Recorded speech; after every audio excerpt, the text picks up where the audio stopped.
Thank you for being here today. We have Dr. Tracy from Newcastle University. She is actually Scottish, however. The pronunciation is so fast so that you can understand it. Please do ask questions along the way and let us know if that has been any way later on as well. Thank you. Thank you, everyone. So, as Adele said, I am Scottish. I work in England, so I've had to practice going slowly with how I speak, but at times when I get excited, I might go a little fast. So just put your hand up and tell me to slow down and stop being so Scottish. So hopefully you will understand me. So tonight I'm going to be talking about perfectionism. And let me just see if I can get this. Yeah. So we talk about motivation and then how that links to perfectionism. And then I'm going to be talking about my research on perfectionistic cognitions, so the overthinking that perfectionistic athletes might experience. And I'm going to talk about the that people play, so whether that be parents or coaches, and how some environments might be more perfectionistic than others. And then I'm going to talk quickly about coach-athlete relationships and some of the research that I've done in that area too. So I'm hoping that it's going to be quite interactive and you're going to have discussions and we can talk, but I've also got ways to interact using polls. So a little bit about my background. I'm a lecturer in sport and exercise psychology at Newcastle University. I've worked at 5 different universities across the UK. I'm a chartered psychologist and I'm also a sport and exercise psychologist in training, just finishing up that training. And I suppose my journey started as a footballer. So a very, very long time ago when women didn't get paid to play football, I managed to go to Iceland and play football and get paid. I then got a contract in Australia when I was 19, got paid to play football there. And then after that, I had a full scholarship to play in the States. So I played 4 years and at the same time I got my degree in psychology. Stayed in the States, worked as a mental health counsellor, played semi-professional, started a master's, but didn't stick it out, and moved back to Scotland when I studied in Edinburgh as a performance psychology. Worked in sport, worked with a lot of sports teams, and did my PhD in perfectionism, overthinking, and how that relates to emotions in footballers. So I'm going to be talking about that research today and some of the work that I've done that's applied sports psychology in that area. And this is some of the clubs that I've worked with. I've worked a lot in women's football because I play football, still playing, still kicking a ball. Might surprise you because I am old, but I did play for a team that is called Berwick Rangers. And when I moved to this town, which is right on the border of Scotland and England, they had no women's football, none whatsoever. Can you believe this? 5 years ago, no girls' football, no women's football. So I started a girls' group, and we have about 50 of our Wildcats now playing football on a Thursday evening. So from 5 to 12-year-olds. We now have some teenagers that play, and we now have a women's team that play at the men's stadium, and we are better than the men. And we get more crowds. So I'm passionate about football, but don't worry, I'll talk about other sports too. So it would just be good to maybe have a little discussion, and talk. I want you to tell the person next to you why you do what you do. So first of all, you put your hand up if you're a coach. Okay, put your hand up if you're an athlete. 1. Or ex-athlete, yeah. Good. What about a teacher? Got hands up for everything, yeah. Lecturer? Yeah. Psychologist? Okay. What else is that? Parents? Parents? Yeah. Guardian? Yeah. Okay, if I missed anything out. No, okay, so I want you to think about why you do that role. So why you're a coach, why you're a teacher, why you're a lecturer, and then what you'd like to get out of this workshop tonight. So just tell the person next to you. I'll give you 2 minutes only. If you're not next to someone, you can just turn round. 2 minutes. And you go.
That's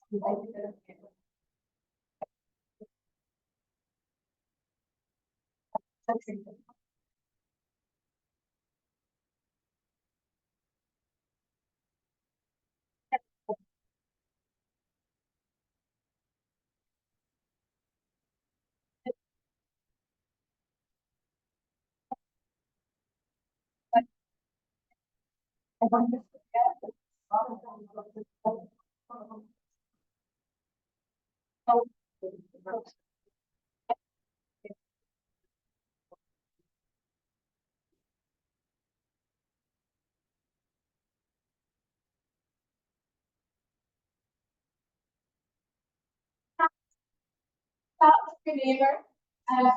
We have this app where you can scan, and if you don't want to talk to me, you can scan it and you can put your hands on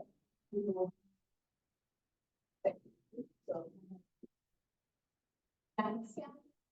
And then we can.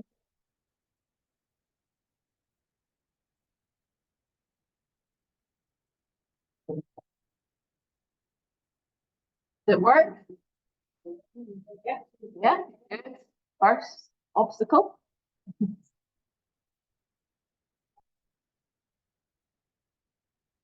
Oh, did we not get it? Go back, go back, go back.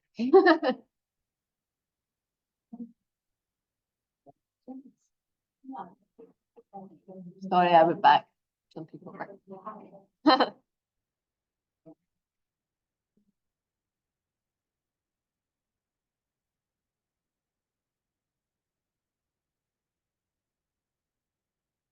Okay. So hopefully a question will come up for you to answer.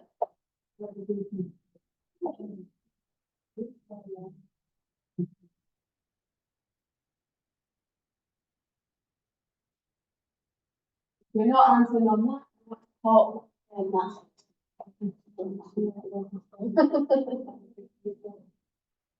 Yeah, have a free lunch. Get the strength.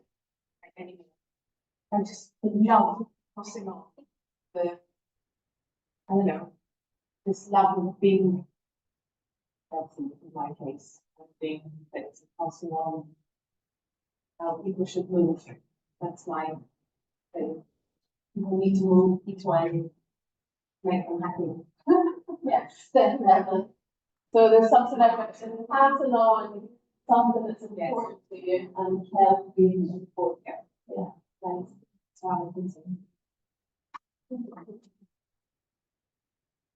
Okay, anyone else that doesn't want to put on the thing? For why? Otherwise, I'll put this up and see what we've got. Okay, so we've got passion, passion, passion. So that's brilliant. So there's a lot of passion in the room. There's guidance, so similar to what Deirdre was saying about that, maybe passing things on, but guiding other people to do things, helping other people, duty, passion for sport, teaching, coaching, and having a positive impact. Nice. So that leads me into the next part to talk about motivation, because some of these answers are ideal. That's what we're looking for. And then what do you want to get out of this workshop? What can I give you in the next 2 hours? There.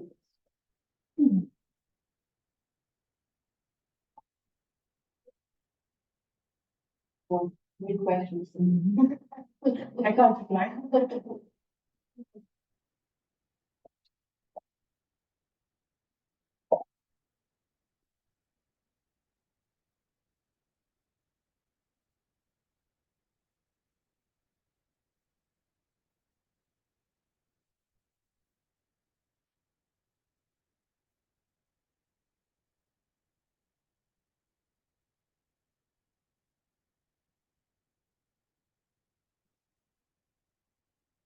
Okay, I'll give it another 10 seconds. 5 seconds.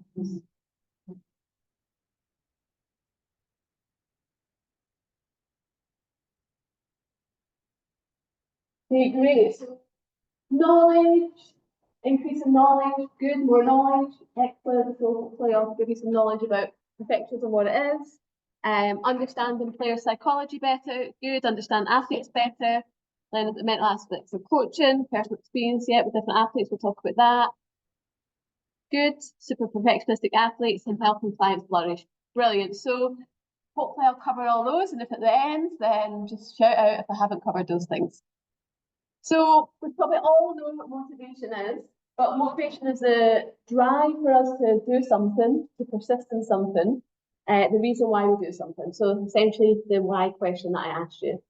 And some people take part in sport coaching because they have an intrinsic motivation. They love learning, they want to do better, personal improvement.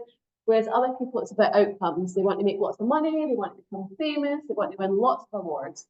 So we've got intrinsic versus extrinsic. Probably all know that. So if you think motivation is intrinsic, I want you to do this. If you think it's extrinsic, I want you to do this. Okay, intrinsic, internal, extrinsic, external. I want to win awards. Is this intrinsic or extrinsic? That is extrinsic. Yeah, because it's external. Good. Okay. I want a promotion. Or is that intrinsic or extrinsic? That is extrinsic. Good. An outcome. Although we might not know their why. Intrinsic is this. Extrinsic this. I want to reach my full potential. Intrinsic or extrinsic? Good. Intrinsic. Great. I want to make lots of money. Yeah. Good. I want to help teams develop. Intrinsic, yeah. I want to feel good about my performance. Yeah, intrinsic, yeah. I want to be recognised by others. Yeah, extrinsic. And I want to feel mastery in my own ability. Intrinsic, yes, well done. And I enjoy what I do. Intrinsic, fab. So you pass the test, that's the difference between intrinsic and extrinsic. So you could have two athletes that you're working with, and they both have high quantity of motivation. So on the surface, they're both trying really hard, they both look very, very committed, but we don't know under the surface the reason why they're taking part. And we have some motivations that are more quality motivation than others. So at this side, the intrinsic motivation, I just love what I do, is more quality type of motivation. Being productive or being healthy is important to me. Again, a more quality motivation. Whereas it's about pressure or trying to get, if it's more about pressure, then that's less quality. And then even less quality is I only do it because I'm avoiding punishment. I want praise. And at the very end, the least quality is I just don't know why I'm doing it. What a motivation, lack of motivation. So these are the more quality motivation, and ideally we have athletes that are tuning into that type of motivation. They tend to persist longer. When they face challenges, they tend to overcome them quicker. But we can also see it as the quality motivation is about personal improvement. So there's a focus on effort. There's a motivation to be better, so personal improvement. There's an enjoyment when taking part in the task and trying to be successful. And when the motivation is this type of quality, people will strive for challenging goals and they'll put in the amount of effort that's needed for that task. Whereas less quality motivation, they put in too much effort or too little effort. They might strive for goals that are really easy or totally impossible. They might be motivated to avoid failure rather than for success. And that winning is everything, and usually winning is about beating other people, so it's about a comparison to other people. So this side, more quality, this side, less quality. So if we think about when you've obviously told me your why, and your why seems to be very much on the intrinsic motivation side of things, about passion, about helping other people. But if you think about any athletes that you've worked with, and they've shown signs of amotivation, so their motivation is reduced, what are some of the things that you've done with those athletes? So I just want you to have a little chat again with the person next to you. What are some of the things that you've done to help that athlete or that individual when they've got low levels of motivation? Yep.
Okay,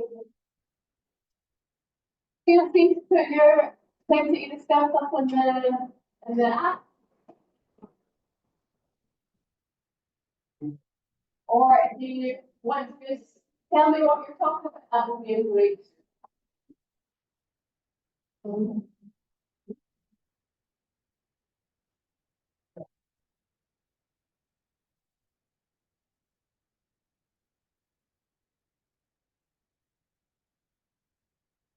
Okay, so I'm going to give the results and then we can have a quick discussion.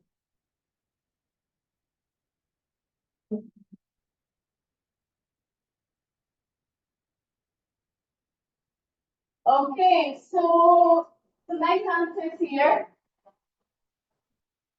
So for someone's put compassion, sympathy, so nice strategy. Be inspiring, so motivating the athlete, trying to understand them better, short-term goals, discuss motivation, yeah, so having that conversation about motivation. Prioritize main goal, yeah, so thinking about the goal, maybe some goal setting, yeah, we know that increases motivation. Reflect, nice, but then also find the cause. So why is the motivation lower? And then emphasize the why. Yeah, so taking it right back to the values part, why are they taking part? I know at times when my motivation has been lower, or I thought I could do this, do a PhD, I had a little to remind myself of why. So why? It's because I wanted to help young people who were perfectionists then. So there was many times where I had low quality motivation, my motivation was low, and I just had to remind myself of that why. This. Any other things that come up in your discussions about the motivation?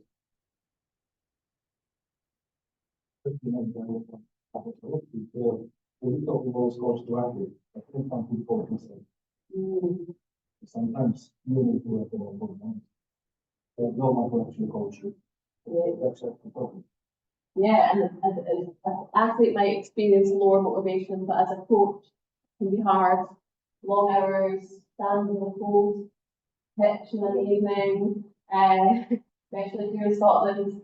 So again, I think it's that being compassionate towards self, making sure that we have self-care, because if we have to look after ourselves to be able to look after other people, and then tuning into that why, is why am I doing this? Yeah. What's some strategy? If you feel low motivation, what would you do for yourself?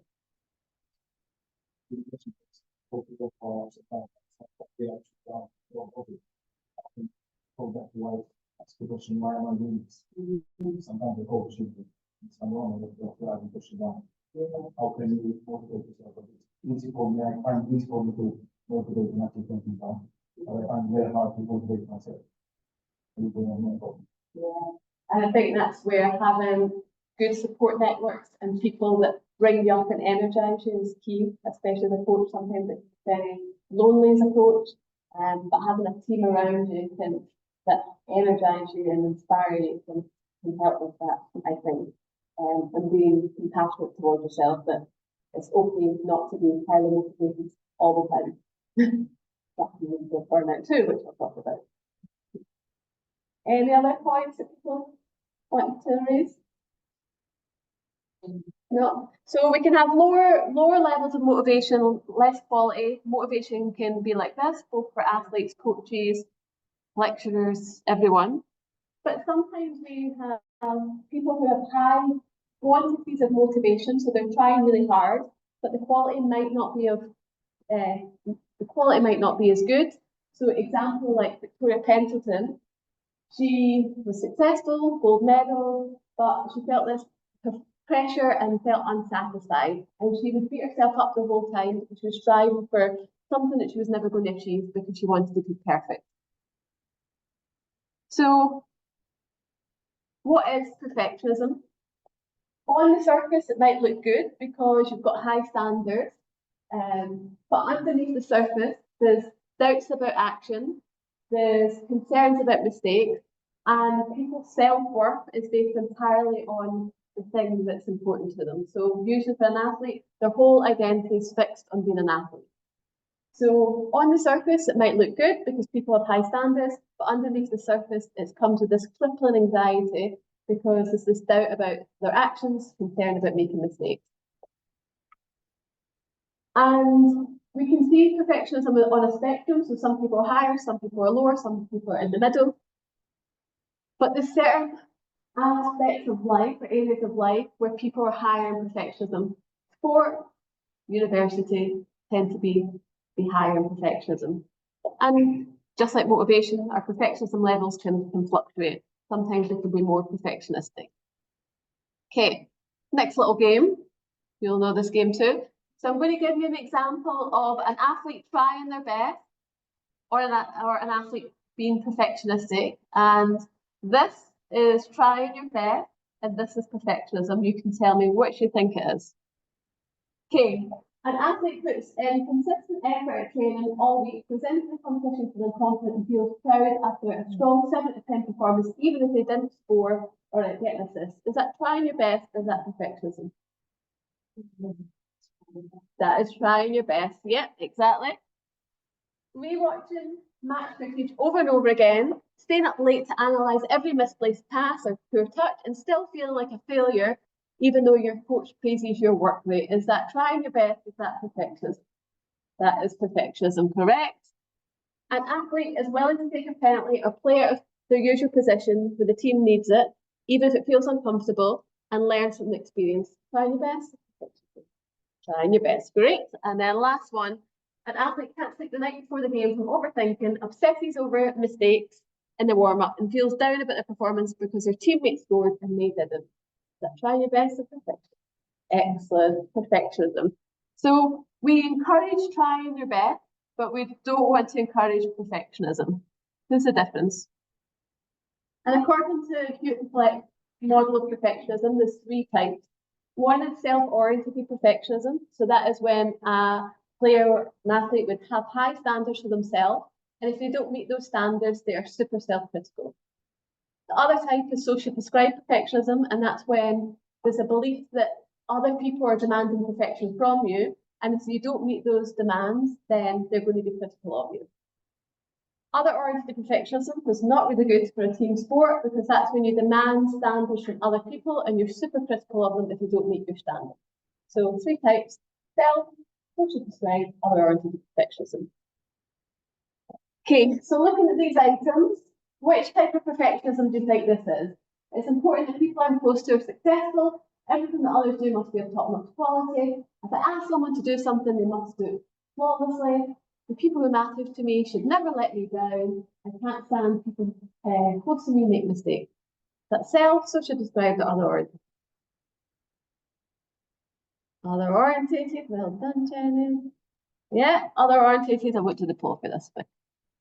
When I'm working on something, I can't relax until it's perfect. I strive to be as perfect as I can be. Very important, I'm perfect in everything I attempt. I must work to my full potential at all times. What type of perfectionism do you think that is? Well done, good. And then the last one, I find it difficult to meet others' expectations of me. The better I do, the better I'm expected to do. I feel that people are too demanding of me. People expect more than I'm able to give.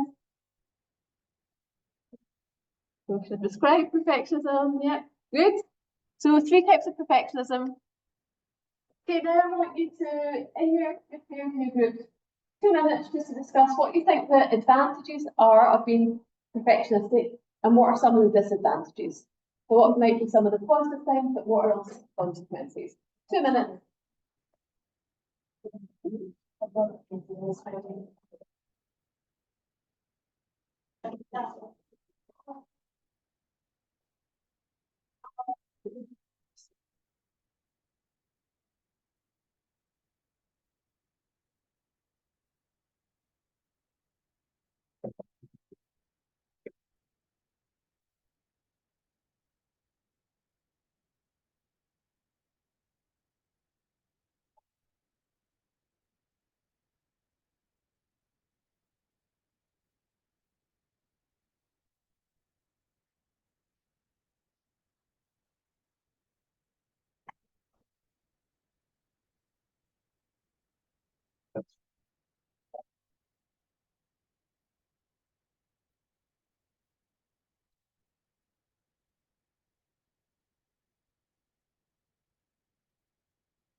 Perfectionism comes with, or perfectionism.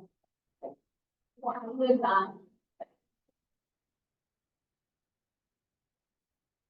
Sometimes constant. But constant improvement, but only positive to a certain point. Yeah, so that's yeah. What other things? You're more focused on something when you're trying to get actions, you're more focused on what you're doing and how you can achieve that. Yeah, maybe it's that focus, that goal driven behavior. Yeah, don't set in. You don't set in for to achieve the potential. Yeah, so you set a standard, but then you keep trying to reach another standard. Yeah. And what we've got on here. Yep, so that similar to you said, so that raises the bar every time. You want to perform 100%, sometimes you do. Work rate, yeah, self-reflection, so a lot of reflection if you're perfectionistic, sometimes the detriment talk about, and then you go into the details. So you would maybe over plan, you might look at the details, you might over analyze, these types of things. Okay, and then what about disadvantages? What are some of the costs that come with being perfectionist? Learning out. Burning out. Yeah, burnout, yeah. So my next slide, yeah. Yeah, exactly, yeah, definitely. Causes anxiety. Yeah, anxiety, yeah. And you don't know your 100% to meet yourself problems. Yeah, so when you don't meet those standards and beating yourself up, but yeah. Then even the physical side of it, like boards or that's all. Yeah, spot on. It's actually a full book on perfectionism, physical well-being, and the physical consequences that come with being perfectionistic. But also there's studies to show there's increased risk of injury, so 2 in 1 chance if you're perfectionistic. But then also the physical symptoms of burnout, physical exhaustion that comes with perfectionism and cortisol. Yeah. Any other? Yeah. Stress. We always, Oh. especially mentally, always there, never switch off. Yeah. So not switching off. The challenges the recovery really well. Yeah. Especially the mind. Things, yeah.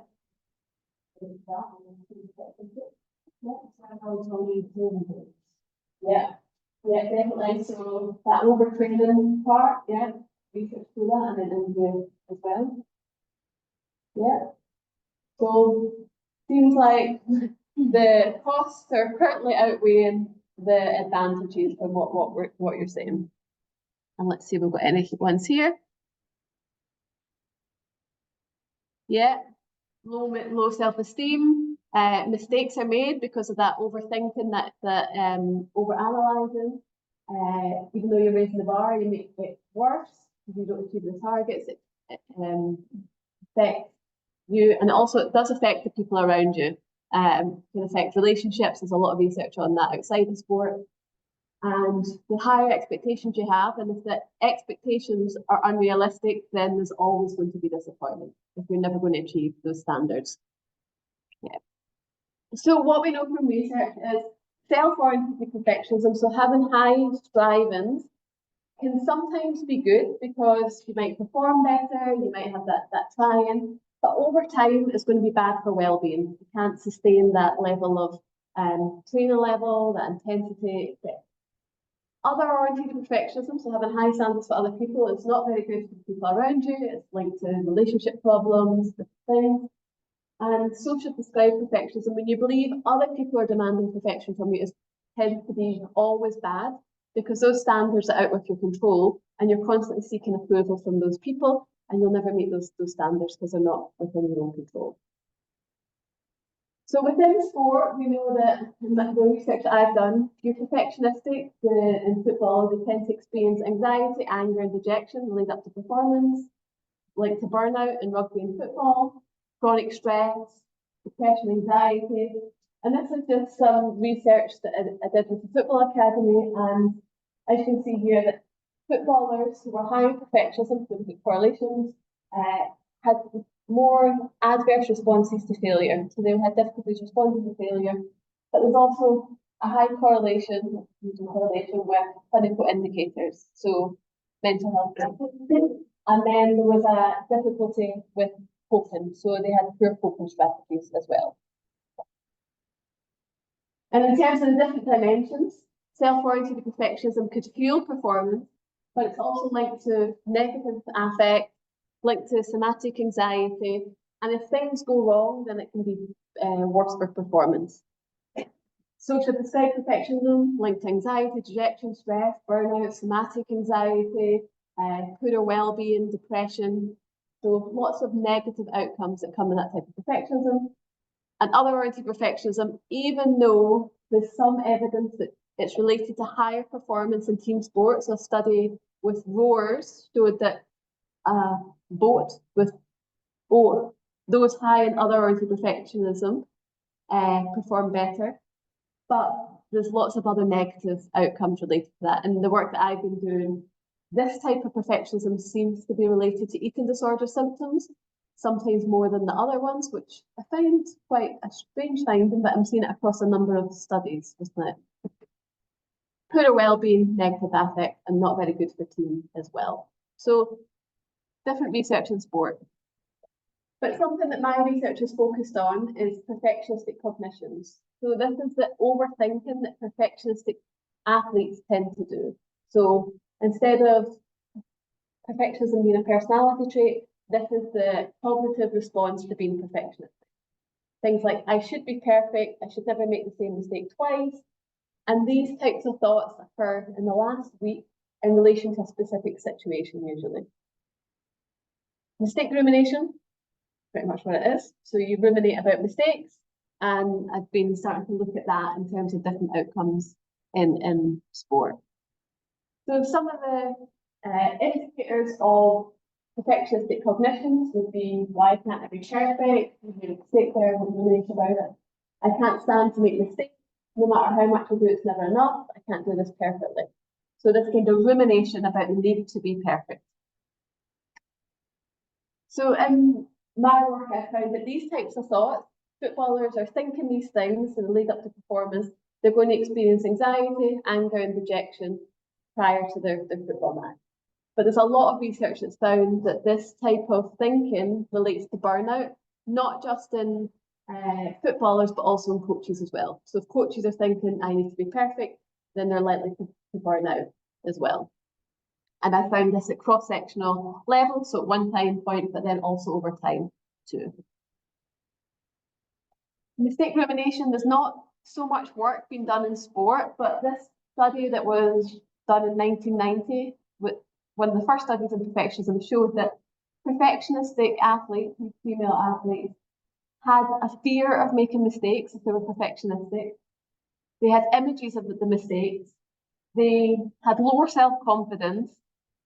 They had a dream of reaching perfection, but their performance was interrupted by their concentration because these thoughts were going about in their head, and they had worries about the audience. So perfectionistic people tend to ruminate about mistakes. And the work that I've been doing, I found that mistake rumination predicts anxiety, depression, and stress in athletes more so than being a perfectionist as your personality trait. But a lot more work needs to be done in this area. So one of the theories about perfectionism is that it can be, have some positive outcomes, but when things go wrong, perfectionistic athletes can't deal. So I want you just to, again, have a little chat. What are some situations you've seen in sport where perfectionistic athletes cannot deal? Does that make sense? So what are some of the challenging situations?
Okay, so what are some of the situations you discussed?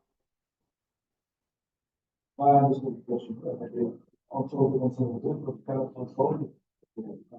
Beyond my control, I don't control it. Which is my progress, my request. Thank you. So depending on whether something's within control or not, it could be challenging. So that could be things like weather or uncontrollable, but then also things that are within your control, you might then see more perfectionism. Yeah. We had a discussion that sometimes if I cannot complete a skill, then there might be that frustration, that crying, and that response to it, but also that they might avoid the skill and only do the skill when it's there. So they go into a match and they're not able to be creative, do things on the training that happen. So that can be a problem. Any other points? When you have parents who are perfectionists themselves, they instill this perfectionism, which is, so they're like failing. They feel that they're failing themselves and failing their parents. So that's very stressful to people. So if they fail and their parents respond to them in a way that makes them even more perfectionistic. Yeah. Yeah. Any other thoughts?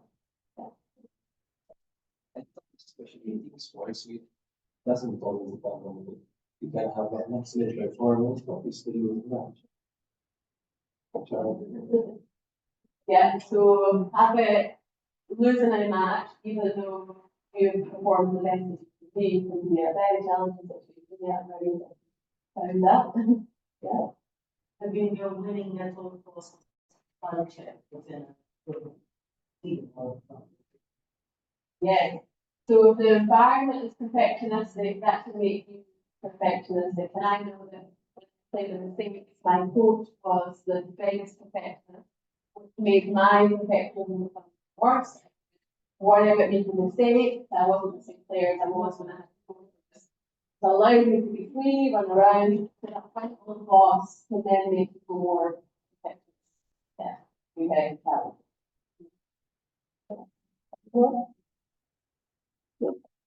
I'll just skip that thing. So the reason I asked that is because we know that situations in sport can make perfectionistic athletes react in different ways. And in my research with footballers, I'm interested in those who are in talent pathways, so in academies or in performance schools and in national teams. How do they cope with challenging situations? And how do they cope, how do they respond in terms of their thoughts, their feelings, their behaviours? So I wanted to explore their experiences. So I selected participants who said, I'm a perfectionist. I'm a footballer, I'm a perfectionist. And I got them to fill out questionnaires about perfectionism. And I interviewed 22 of them who had high levels of perfectionism, so it could have been socially described other entities, but they also had high levels of perfectionistic cognition, so they were thinking perfectionistically as well. So I had 4 people in my pilot, and I interviewed 18 footballers. There was a lot of data in this, and I shouldn't ask me this morning, how long did it take for you to publish this? 2018, I did a study and I only published this year. So it was a very long time to publish this work. So if you want a copy, please read it because. But anyway, I'm going to talk about it. So some of the results that I found from interviewing these footballers was there was a cycle of anxiety, so similar to the research in quantitative research. They couldn't deal with being a sub. So they hated being a substitute, they hated the thought of being a sub. They couldn't deal with playing poorly in their eyes. If they made a mistake, they would ruminate about it in the match, but then also after. And they felt worthless when they were injured. Being injured was the worst thing for athletes. Interestingly, which not been found in other research, is that even when they were successful, if they didn't feel that they played at their best, there was this shame. And they couldn't cope with losing. And then, sadly, I'll talk about this a bit more detail, is that if they weren't perfect, they punished themselves for being imperfect, and that led them to have a number of mental health conditions, which I'll talk about. So just move that down. So prior to performance, they had this feeling of anxiety. So they would overthink things. They would think, what if this happens? What if that happens? And it wouldn't matter if they were playing for their country or playing for their club. They still had this high levels of anxiety the night before and then the lead up to performance. They were a bag of nerves, and it didn't matter who they were playing, but they were higher in anxiety if the coaches, if the national coaches were there or scouts were there too. This made their anxiety higher.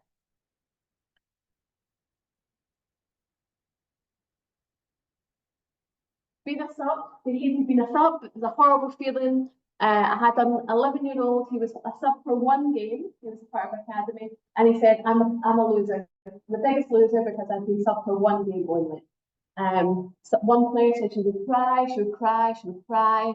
And I think that what we said about not being able to switch off, not being able to get rest, when they were a sub, they absolutely hated it. They wouldn't get to sleep, they were upset, they would feel down, they were stressed. They felt that they'd failed at everything when they didn't play the match. Then if they were not performing well, so if they did play, they again would call themselves a loser. There was a high level of self-criticism. They never felt satisfied about the performance, and they would get really angry. Some players got angry. One participant stands out to me. The coach shouted at her for not performing well, and she said, got off the pitch. She would have a bit of obsessive compulsive disorder too, and she went into the change room, she folded up in the strip, and then shouted at the coach and then left. Because she couldn't deal with any negative feedback, and she couldn't deal with herself not performing well. One player spoke about just when they weren't playing well, they just kicked the player and they had this rage because they couldn't deal with not being the best. So they would get really annoyed, but they would also get down and sad. And then more than just not playing well, mistakes seem to be the end of the world for these players. One goalkeeper in particular said even messing up one kick, it felt like the end of the world. That it was the biggest deal, and making a mistake, it would put a downer in their week, sometimes 2 weeks. They were scared to make that mistake again. And similar to what we were discussing about this, if they were able to redeem themselves, so if they were able to redeem themselves in the next week, then their mood lifted. But if they didn't have that chance to redeem themselves, the one participant said that would be a month. If they didn't have a game for a month, all they would do was think about that mistake, and it would put a downer on that month. So where there was more opportunity to redeem themselves, they could then change their mood. But they would be very, very hard on themselves, and it could just be as small as one kick. And then injury was the hardest thing for these athletes to take. They would be frustrated, they would feel like a lack of purpose, they were worried about returning from injury, so they would feel that they weren't good enough if they weren't at the same standard. And this one participant said that she would cry on alternative days for about a month. It was pretty severe. She isolated herself from the team, and it was really upsetting. She said, "Oh my God, my life." And then interesting, which was quite novel about this, is about the way that they process success. So even when they were successful, they had a shame related to that. So they wouldn't want to accept any praise from coaches if they felt that they hadn't performed perfectly. So a coach would praise them and they would say, "Oh no, they can't do that." So there was this kind of shame even when they were successful. And then when they lost, that was the biggest deal. And particularly if they were part of a rival club like Rangers, Celtic, if they lost to their rival, that was the worst thing ever. You can relate to that. So if it was a smaller team, that was bad, but if it was to this rival, that was the worst. And then sadly, this last part here is that when they weren't able to be perfect, some of the participants, they punished themselves for failure. So for athletes who already had depression or anxiety, perfectionism made it 10 times worse, especially if they weren't able to be perfect. Another athletes mentioned about if they couldn't be the best at football, they would be the best at not eating. So they would stop eating, they wanted to control that part if they couldn't control being the best player. And quote here, everyone thought it was to do with my childhood, but it wasn't. It was just about I needed to be the best at football.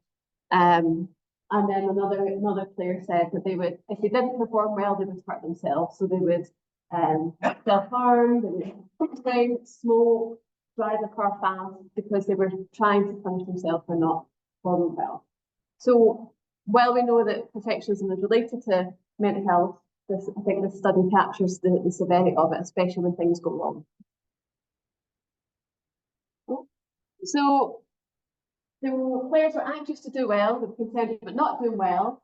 They had this kind of obsessive, rigid thoughts, poor performance, mistakes, non-selection, injuries seem to be the biggest situations that led them to have criticism, felt that it disrupted their self-sense of progress, and it led for some to psychological effects. But it also led to quite a lot of avoidance coping. So I had one player who said she missed a penalty kick and she said, it gives me fear. If anyone mentions penalty, I will never take a penalty. As soon as I hear penalty, I want to run away from this penalty. And there's quite a lot of swear words in this study if you want to read it, because she said it quite a lot of the F word when she was talking about taking penalties. So how do we spot if someone's perfectionistic? There's a fear of failure around being perfectionistic, especially when they mess up. So you might see that people avoid doing things that would be imperfect. They tend to discount any positive and focus on the negative. They self-sabotage, so they want to avoid challenges, so that might be faking an injury or dodging a tough competition because they don't want to put themselves in a position that they're not perfect. And they might seek approval constantly, so they might ask constantly about their progress, they might be looking for feedback all the time, and that can be quite challenging as a coach if you've got a lot of players because that person's constantly wanting feedback. So in terms of intervention, how do we help? The IOC, the International Olympic Committee, has said that it's a risk factor. We need to be finding ways to intervene with perfectionistic athletes, but there's limited studies within sport. So in 2020, I conducted a study. I gave footballers this book, When Perfect Isn't Good Enough. 55 footballers had the book. 50 footballers didn't have a book, and I found that even if they didn't read the book very much, the footballers with the book reduced their levels of perfectionism, cognitions, and negative emotions. So just having the book, which was a bit of a weird finding that it didn't matter how much, but seemed to work. I was also involved in a study using acceptance and commitment therapy for women footballers in Scotland, and we found that using an online intervention for acceptance and commitment therapy reduced perfectionism and perfectionistic cognitions. And we don't know what acceptance and commitment therapy is from the coaches. Accepting that we have negative emotions, challenging emotions, and trying to have acceptance of them, but also trying to have flexibility in our thinking rather than attaching to thoughts. We try to be more flexible in the way we think. And then lastly, I suppose to sum up a couple of sentences, that we think about our values as people, as athletes, and we find ways to always behave in a way that's in line with our values. So that's what that intervention tried to do. But we need to have more intervention that are sport specific, because a lot of this book was general psychology. The acceptance and commitment therapy was again general, so we need more sport specific interventions. So what I've been doing with our students and our athletes is this peer-led perfectionism intervention. So I train up students and I train up athletes, and they deliver these workshops to students or athletes. It's over 2 workshops that they deliver this. and it's all about challenging ideals around perfectionism. It's discussion based, and I think the reason why it's effective is that instead of me being a lot older than the athletes are discussing it with their peers, and it creates a nice environment where they feel that people can relate to them and that other people are feeling similar things. So we train up our students, we train up our athletes, and we've seen some success. And we now, all of our stage one, so our first year students in psychology, receive this workshop at the beginning of the semester when they come to university. Because we see a big problem with students being perfectionistic at Newcastle University. And we've had some really nice feedback about the environment that it creates, about the positive experience, and we get them to do different tasks and different discussions. So the two homework tasks that they have to do is one, they have to write a letter to their younger self or a younger athlete and talk to them about the challenges and the costs of being perfectionistic. So they write out a letter and then they have to share it with the group. And the peer leaders and the participants said that they really liked that. The other task that we get them to do is, the students sometimes find it a little cringe, but they write down all their positive qualities and try not to focus on achievements, but who they are as people. And then they have to read it out to themselves in the mirror, and they have to read it out to each other. And as much as it's a bit cringe, they say it's actually very useful. So they seem to like these little tasks that we get them to do.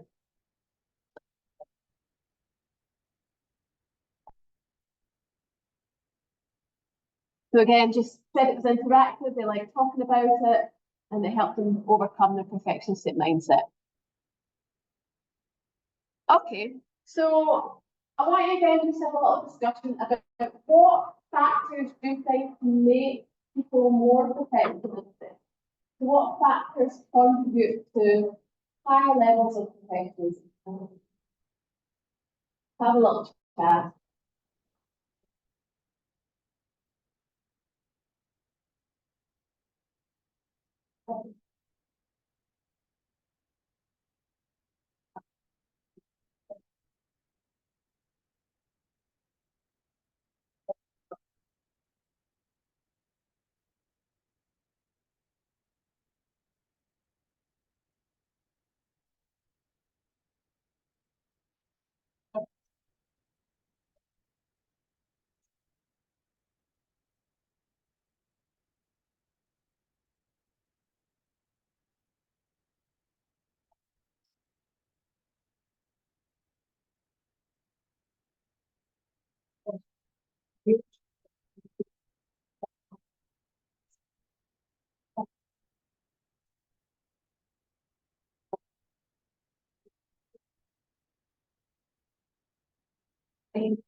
Right.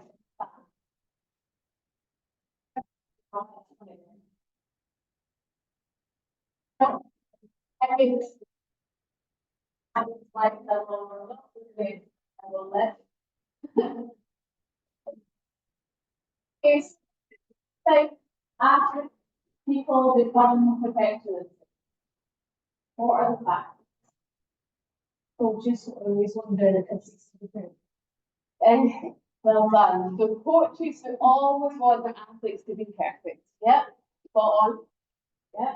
He said, makes sense, because if you want to make it to the national, no kidding, it's not just here, but that's just the very names of best of the chosen.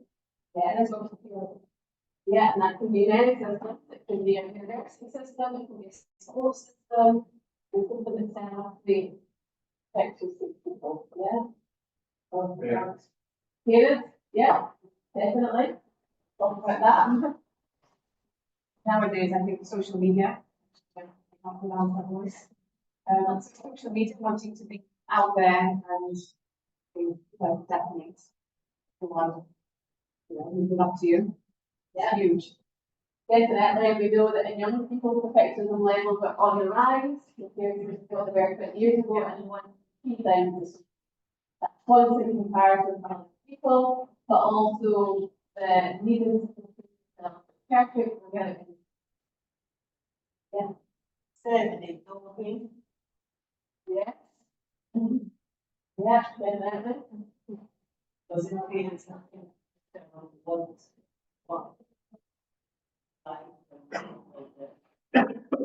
Yeah, so there's that idea that you can get certain way to keep certain. Yeah. Good. People who are constantly waiting the same thing, for example, we had a player like sometimes everyone was telling that was slow. So was literally obsessed with being slow. He started thinking that was reality, like constantly worrying about this thing. Slow, it's not things to control on. Yeah, but it gets, it becomes obsessive, yeah, by how you do that. People were telling him the same thing and without knowing that was becoming obsessed. I can stop it. sometimes it, when some.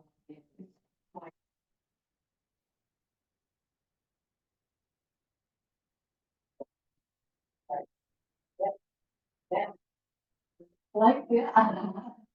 24% to 49% genetic. Yeah, so quite a high level. Yeah. Any more? To feedback, coaches give. Yeah. So it should be more like constructive, at least for constructive criticism rather than reporting the feedback or what to kind of range.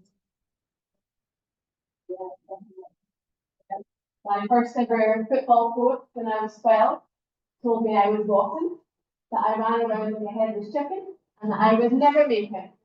So I always had that belief. So coaches can play a big role in that. And let's see what we've got here. Competition, parents, pressure for club, yes, bullying. There's a lot more research about bullying, yeah, and people then tend to increase their standards to try and cope with that. Environment, standard levels, low self-esteem yet. Inspiration, idols, skill acquisition yet, peers, the environment itself. So we're going to discuss these things now. If you do need to go to the toilet at any point, feel free, but I'll just carry on and we can get done. So there's different theories in terms of how perfectionism develops, and like we said at the back, there is a genetic component. So 24 to 49% is said to be genetics.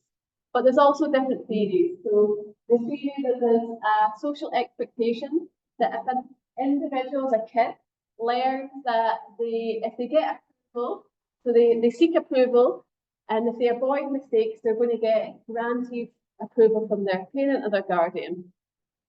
And when they don't meet those, if they don't get the approval, then they try even harder. So they're wanting to meet those expectations. Social learning. So if a parent is perfectionistic, they might imitate those behaviours of the parent and become perfectionistic that way, because they're observing those perfectionistic behaviours or those thoughts. Yeah. Reactions. So sometimes it's used as a way to cope with a chaotic environment or an abusive environment. So if they come from an environment with psychological or physical abuse or this give or take with love, then young people might use perfectionism as a way to cope with that. And then if they've got a parent who's highly anxious and they're focused on mistakes all the time, that can lead to the kid being anxious and in turn being perfectionistic that way. So according to the theory, there's 4 different ways that someone might become perfectionistic.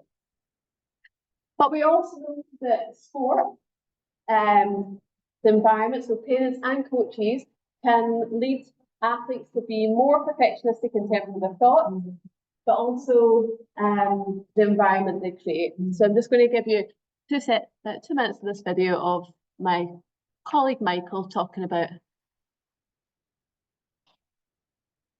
What does a perfectionistic environment consist No. of? So, what does it consist of? So, when it comes to environments in sport, from a psychology perspective, we think about behaviors ultimately. So, what behaviors do people engage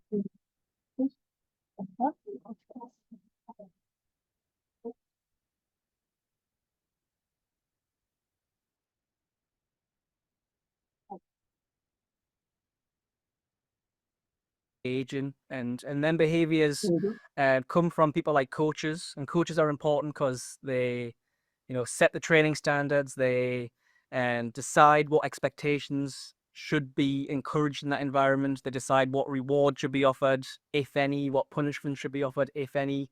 They choose the team. They're really important in terms of sort of shaping that environment. And parents equally could be the people who were interested in their behavior, and that's because they offer tangible support. From my own experience, I had parents who drove me to all my games, stood through the rain, were sort of shoulder to cry on when I missed a penalty in a cup final. They're really important from tangible but esteemed support. And some parents offer tactical advice. Tell you how you could do better or what you could focus on. And so we're interested in their behaviors when it comes to environments. And their behaviors are really important because it builds a sort of psychological atmosphere that athletes pick up on. So athletes themselves start to realize that there's certain messages and cues in the environment that come from what parents and coaches say, what they do, how they think, and how they behave around us. And therefore, any environment consists of behaviors. And I always use the example of task-involving coach climate that we sometimes talk about. And in these environments, coaches engage in task-involving behaviors. So they sort of emphasize improvement, self-improvements. They get us to think positively about mistakes. They encourage cooperation rather than, competition. And that has an impact on how athletes think. And when it comes to a perfectionistic climate, we can use the very same logic. So a perfectionistic climate, therefore, consists of perfectionistic behaviors from coaches, from parents. And these, in a nutshell, or very broadly speaking, are any behaviors that make the athletes in that particular environment feel like they need to be perfect, that perfect performance is an essential requirement, and anything less than perfect performance will not be accepted, not be tolerated, not be approved of at all by these people that we're looking towards, parents, coaches, and the like. So yeah, anything that leads athletes to believe that they must be perfect, any behaviors that is. That messaging that comes from parent, Okay, so that was Michael. You might find his accent hard to understand. He is from Newcastle. He is a Geordie. Maybe easier to understand me. But Michael has done a lot of work on the perfectionistic climate. Michael and I worked on developing a questionnaire to capture the climate, and we've created a little video just to talk about that a little bit more. So I'll play that now.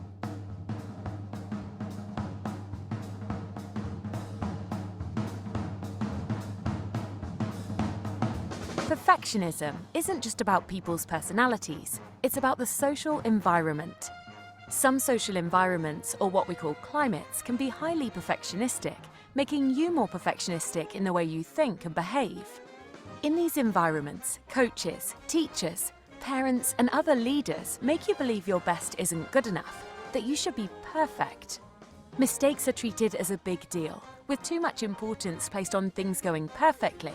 Whilst often not intentional, it happens because of the language leaders use how they structure tasks, and how they view success and failure.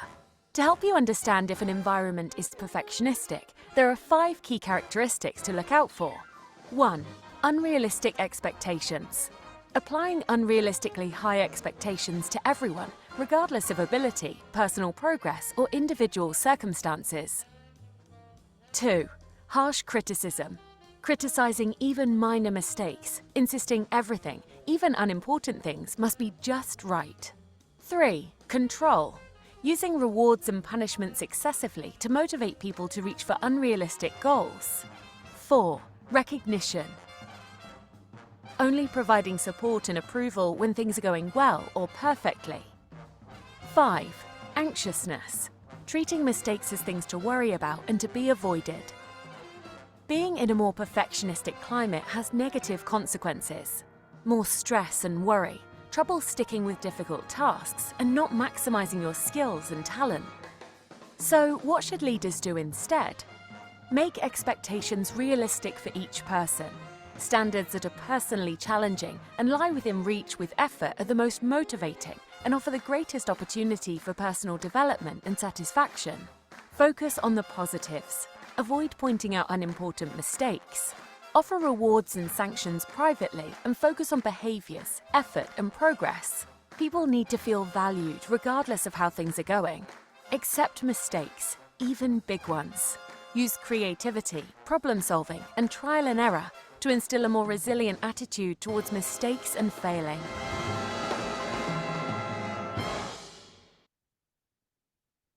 So the perfectionistic climate, as the video says, has these 5 different aspects to the climate. And if I was to give your athletes, people that you work with, a questionnaire and ask them these questions, do they strongly agree to strongly disagree? What do you think they might say? So, little reflection for yourself. And we can change this questionnaire for coaches, parents, teachers, and we've been trying to do that. So if you think about what your athletes would score, you said that the coach expects nothing less than perfect performance, the coach criticises even best performances, the coach uses punishment to try and make performances perfect, the coach is friendlier when performances are perfect, and the coach is nervous that things will not go perfectly during performance. So if you think about as a coaches, practitioners, would the people that you work with rate strongly agree, strongly disagree, etc. And I know if I think back to lots of coaches that I've played under or worked with, I would be scoring strongly agree in some of these. Others, the better coaches, I would be scoring probably strongly disagree. So just think about that in terms of the little reflection.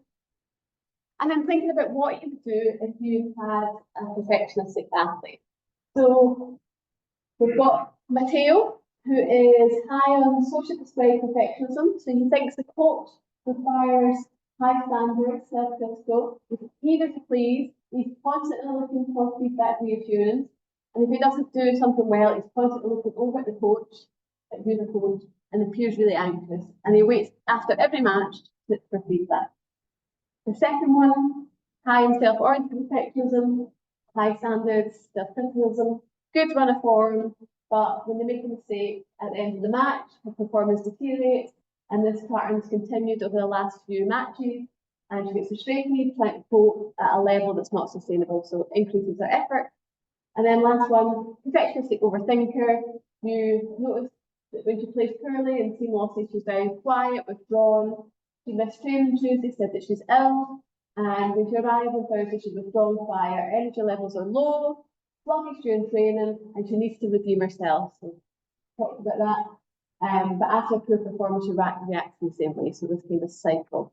So with the person next to you, choose one of these and discuss what you would do with this individual, whether it's a coach, a teacher, PT, psychologist, whatever domain you're in, or as a student, what would you do? So give you 2 minutes, quick discussion.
Okay, so let's discuss. Put your hands up as you text Mateo. Mateo, Mateo, soon, Mateo, yeah. Okay, so what we do for Mateo?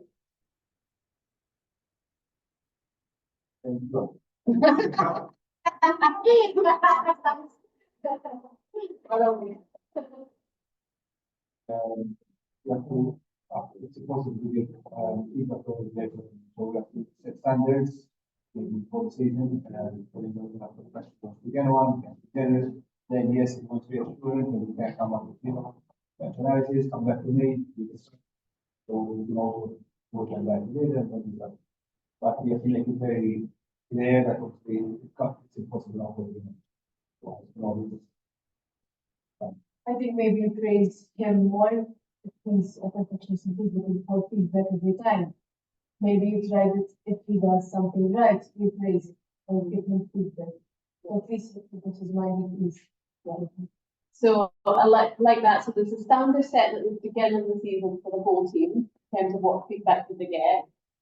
We might give extra praise if things go well to kind of reinforce that. But what I really like well, my top tips is about that autonomy. So you try to get them to be their own coach. Yeah, you try to get them to do their own coaching themselves and come to you with this. Great. Guys, anything else? It's much easier even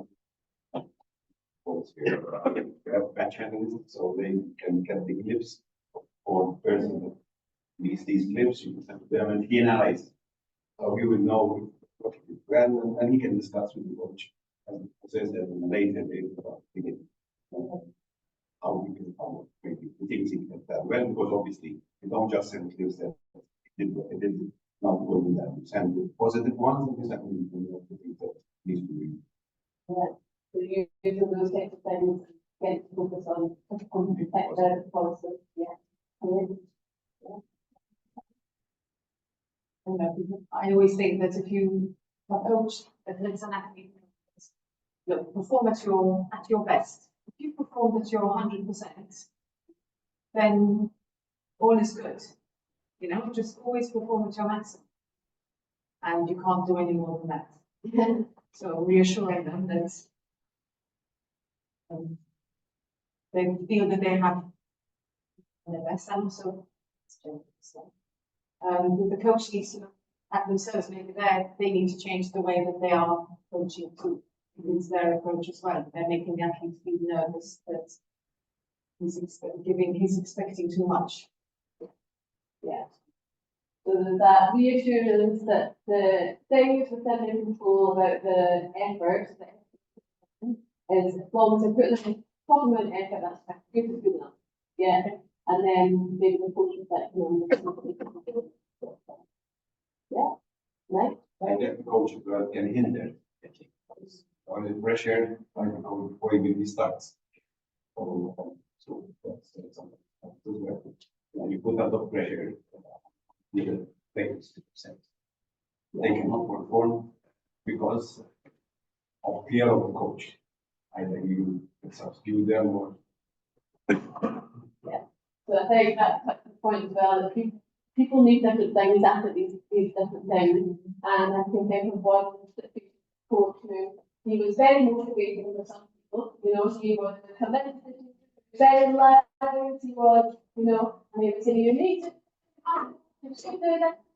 And little David, I think, was just sitting like shaking, literally, because that wasn't the right kind of motivation that she needed. She needed something maybe more gentle. So that language that you. Who had high standards, increasing effort? Yeah.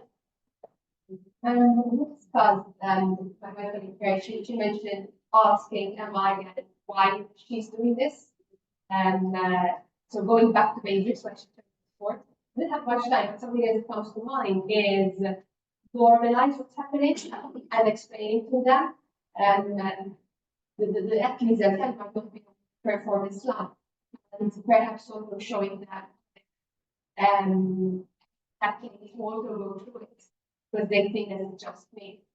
And perhaps if there's a senior players who might discuss that, might be there, it would pass.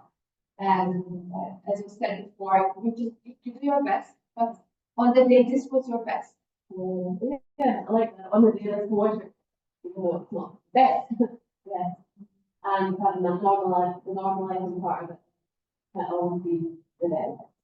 And I like the idea of using other players as role models. Anyone else? What anything? By starting with I think some of their best matches. And then analyzing all of the latest matches and comparing what she could have done better and what she had done. I mean, the best in the previous matches. Like that, you can direct her in the right way and motivate her.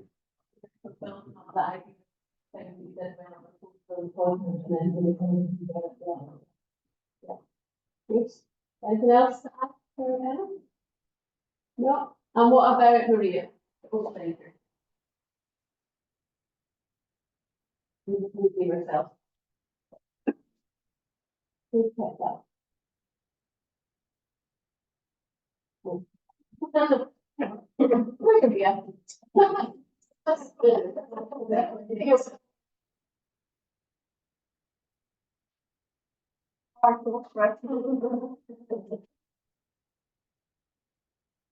Oh, for Maria.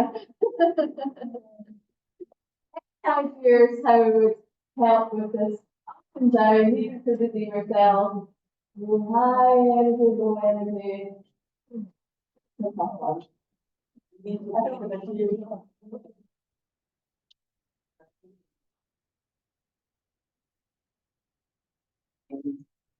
Parents might have said way when he was growing up. She learned to internalize the being learned Yeah. So finding out why that's happening, that cycle, and then trying to break it down, find out that why. Yes. So trying to break that cycle is key here, and find some ways for her satisfaction and performance without it being the next time that she can perform. So can she find ways to be satisfied training rather than leaving herself and also looking for that. Anything else? No. Okay, so we'll probably all know this, but create the ideal environment. Some of the things that you touched upon is the ABC. So giving athletes autonomy, so voice and choice, so teach them to be their own coach, do their own performance analysis, these types of things, but also giving them say in what they're doing. So giving them a voice, having thinking that their opinion matters. The B, belonging, so making sure that they feel connected, a sense of belonging, that they feel that they're part of a team, that they're contributing to a role, and that they're competent. So some of the things that you said there, but picking out some of the positives of the performance and showing that they're able to meet the demands, that they're good at performing, that they're able to meet the demands of that position, they're good enough, etc. So you can do that by promoting two-way communication, helping them get better at decision making. Could be for belonging, increasing teamwork, so doing team building, making sure there's an environment where they can ask for help, and then giving them constructive criticism, but also giving them positive feedback, and then teaching them to be their own coach. Communication, like I said, this should, must, need, so that can put pressure on perfectionistic athletes. Using the word always can put pressure, and then don't. So a coach that says, don't give the ball away, what do they do? Just like if I say, don't imagine a pink elephant with football, we have to get our brains working hard and get rid of that image, just like the way it's working. So it would be good if we did that, dialogue, pass the ball instead of don't give the ball. So using more positive language. Instead, things like nobody is perfect, all you can do is your best, like you guys said. Everyone makes mistakes, normalising mistakes. And athletes often feel like it's the biggest deal in the world. You know, even when there's 22 players on the pitch, they think everyone's looking at them. So I always use this thing, if I was looking down from the moon, would anyone actually see your football match? No. Would anyone see you in goals? No, we don't really care. And so in a year's time, will it even matter? So try to minimise the significance so they get less stressed out. So some top tips that you probably already do: setting realistic standards, realistic goals. Evaluate success in terms of things that they've done well as a team, or even evaluating success in terms of how much they enjoyed it. And that changed the narrative of going from outcome focus to enjoyment, intrinsic motivation. Trying to promote making mistakes, especially in practice. How can they practice making mistakes, and how can they practice a response? We know watching the top players that they respond the same way, whether they make a mistake or whether they make a world-class pass, because of the response. So teaching ways that they respond to the mistake can help build up that practice. That's a practice skill. And then experimenting with standards. So perfectionistic people want to give 120%, which doesn't exist. So asking them, can you do something at 80%? And usually it actually makes them perform better by not giving that 100%. 90% is usually good enough. Having ownership, like you said, about that match analysis, allowing them to make their own decisions, being their own coach. And then trying to give them situations that they won't be judged in, so they can practice that, practice doing things that there's no judgment in. Promoting process, so the things that they're doing within the situation rather than just the outcome. And then trying to practice being athletes is more than just an athlete as a person. So simple things about asking about their day, learning about who they are as people, rather than just focusing on the that. And then effort and personal improvement over the outcome. So how have they improved since day one to now? How much effort have they put in? And especially because those things are usually within their control. So some of the top tips. Perfectionistic athletes tend to be really anxious prior to performance. So having pre-performance routines and helping them manage the emotions prior to, because they've got a structure, but not having too perfectionistic with the structure. So giving them pre-performance routines. And then that teaching them how to react to mistakes. So practicing the mistakes, but also practicing experiencing uncomfortable emotions. It doesn't feel great when you make mistakes, but how can you respond? Little Jamie that I was talking about, Jamie would make a mistake in football and she would take about 15 minutes of the game going, oh, made a mistake. So we practice on, pick up a piece of grass, let it go, boom, you're done. Next one, next move. So that her time to react to mistakes was a lot shorter than the 15 minutes of, oh, this is terrible. So practicing the reaction to mistakes. Who uses music in the routine? Yeah. So we know that some people function, well, most people function in here in terms of emotion. So this is stress, this is anxiety, this is completely chilled out. The majority of people are somewhere in the middle. We need a little bit of stress to get us going, but not to the point that we're But equally, we can't be so laid back that we're asleep, especially if this is sport. So using music, often we use a lot of pump up music in the changing room, but that might not work for some people. You might need to have more calming music, so relaxing, let them chill out, or let them choose their own music, so nice and relaxed. But equally, if you see your players, your team not having enough energy, then you might want to.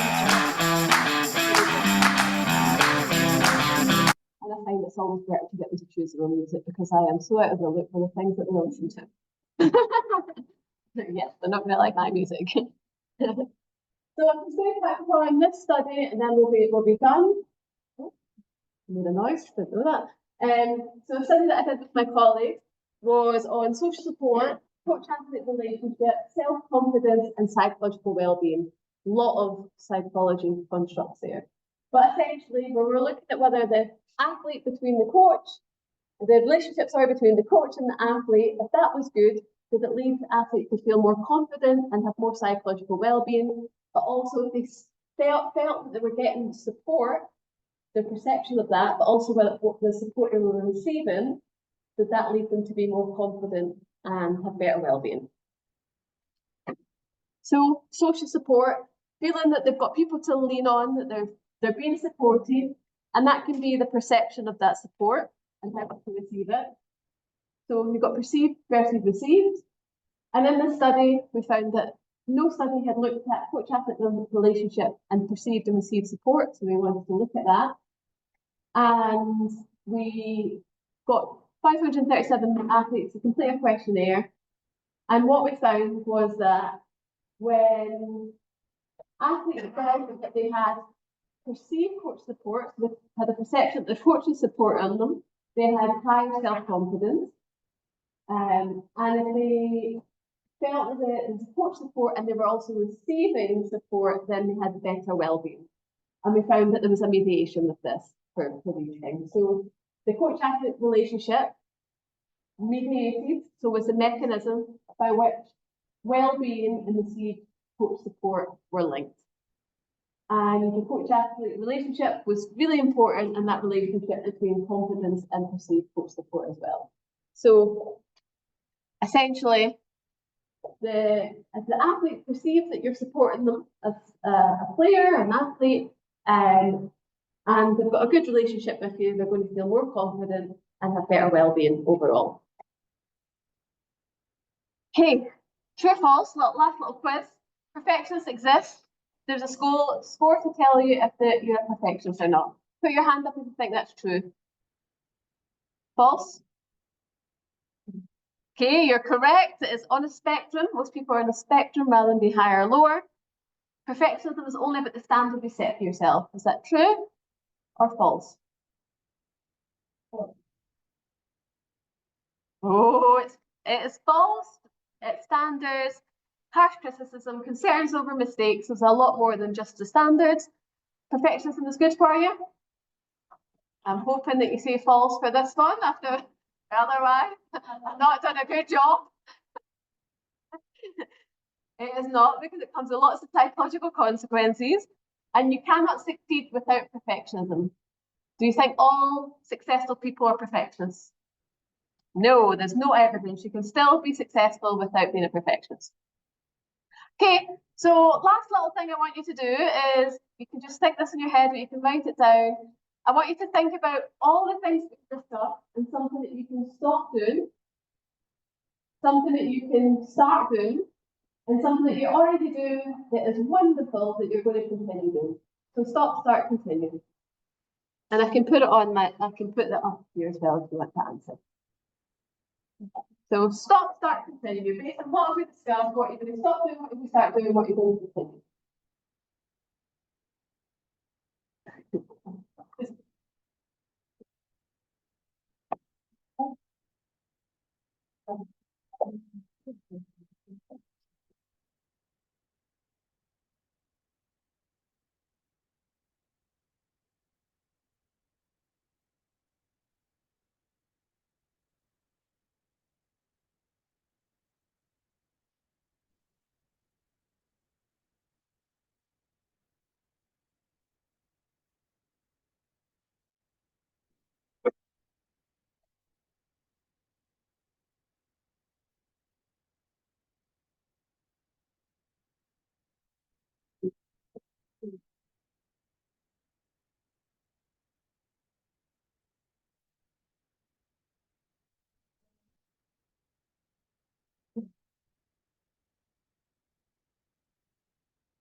Check for the other ones. Go back. Nice. Good answers there. Start on again.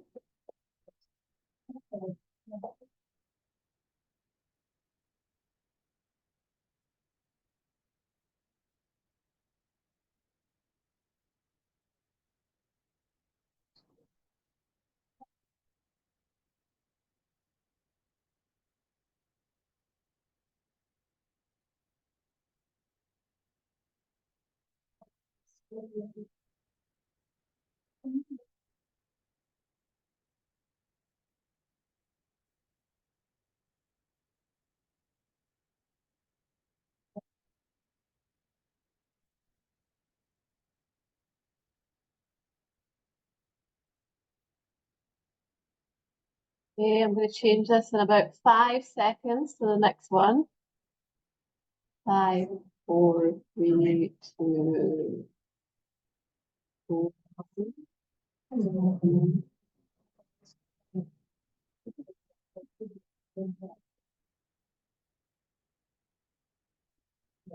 So you will find from this first section, we're going to see more of some balls.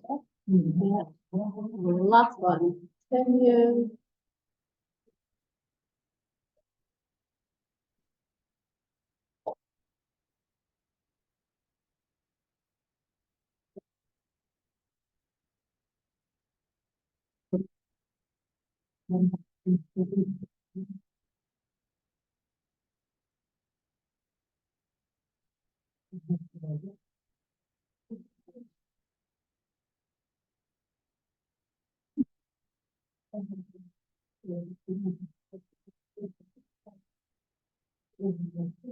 Okay, so anything that you've really stopped doing on the board, or anyone wants to share, something you've stopped.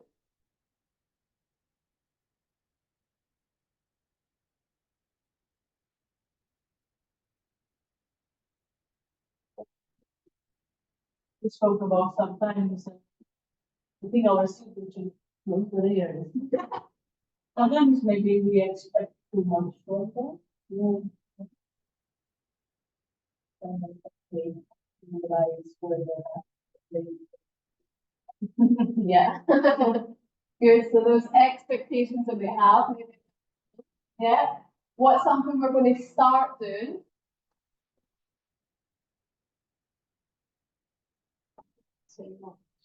Say no, yes. Protect your own self-care, yeah? Yeah, and then what are we doing already that's good? What are you going to continue doing that you're doing well? Motivating, being passionate, good relationships, mentoring. Push to be better. Anything to add? having breaks for reflect. Having breaks to reflect. Very good. Yeah, being in the sunshine. Okay, lovely. So in summary, athletes will differ in terms of their motivation. Perfectionism comprises 3 dimensions. Coach-athlete relationship is important. And we know that receiving support can lead to increased confidence and well-being. So this is a conference that we have for coaches, but anyone can attend. If you're interested in how to apply psychology to sport, it's the 29th of May. It's via Zoom. It's endorsed by the British Association of Sport and Exercise Sciences. You can sign up in this link, and even Beth, news of it all, that Adele will be speaking at it. Woo! So everyone sign up. Yay! So please attend and sign up. Should be a good event. We have our students talk at it. We have athletes. We have top sports psychologists. Adele, if you want more information on sports psychology at Newcastle, we have a hub. So I haven't got a link here, but just look on our website. And our last little plea is if you are a football coach, Adele and I are doing an important study on perfectionism and mental health of footballers, a cross-cultural study on the UK and Malta. So if you're a coach at a football club, we would really appreciate if you scan that QR code and send it out to all of your players and ask them to complete it. That would be wonderful. If you are not a football coach, but you coach something else, and you want to take a study on perfectionism and well-being in coaches, then you can scan this QR code and help out with some research looking at coaches, their experience of emotions and well-being in the lead up to performance. I can always share these slides as well if you want to, and I can share that if you want to. So please help us with our research. Yeah. And then last thing, these are just some resources. So the book, some Perfect Present, and I've created this QR code for, this is just something that I did. This is the studies from my PhD, and I've created an overview of the research and some applied implications for coaches and parents. That's not perfect, but you know, it's something to it's not just a boring journal article. So you can scan that code and you can find out more about my research. And if you work with kids, so younger people, oh, sorry, I'll go back to that. I've got some books on the slides as well that could be useful for working with younger kids. Yeah, feel free to take that. But these are some books that are good for children. Nice to give them to try and help them if they're perfectionistic as kids. And if you want to give any feedback, you can do so on this slide. So if you want feedback on anything you like, anything you learned from the session, or anything you change, feel free to put that in now. I won't move it to the next slide, so if you can't say horrible things about me, I won't read it yet. So I'll keep it there, and then I'll just open up the floor to put any last minute questions for me. Feel free to give any feedback here. Any questions? No, well, yeah. A practical one, because I have attended these sessions and I believe in everything we've said. But in reality, it then feels frustrating when you're out there. Because what you really believe in, but everybody needs it. So how do you deal in situations where not everybody who's working with the athlete has this approach? Where you're dealing with situations where there are who are aiming at perfectionism and the athlete gets caught in the middle? That's a very good question. And I think that maybe goes back to your point, systems. So our systems are set up where we demand perfection. You know, you look at where the league tables for everything, the scores for everything. So we are in a world right now where perfectionism is just. But I think by showing that people, well, if people can be less perfectionistic, I think you know, their experience is better, they perform better. And I'm not saying that you go from not trying at all, but it's a critical component. And I think if you are able to help people with that critical part, then they're able to concentrate more, focus more, they put in enough effort that they need to, and in turn it makes better performance. So I think that the costs of perfectionism can also change the mindset, because if you look at the costs overall, each for an organisation, if you think about healthcare systems, they cost money because people are perfectionistic, they then burn out, they have to go to the hospital. So there's a cost overall, and the people who are benefiting are influencers, people selling beauty products, people. So actually, the people in the top are the ones who benefit from perfection. Like university, if I'm perfectionistic, they get more from me because I'm trying harder, I'm working all hours. If the tutor demands perfection from me, I will email them at all hours. So I'm not gaining from that, other people are gaining. So it's trying to change that mindset, there's bigger cost to it than just but that's very hard. Especially if they're young. That's very young. Yeah. Yeah. And it's testing and challenges and trying to build that value as a person rather than as a performer.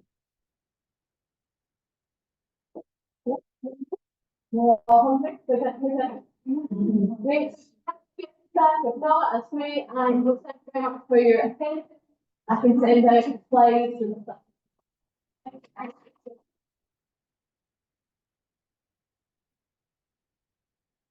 I think it's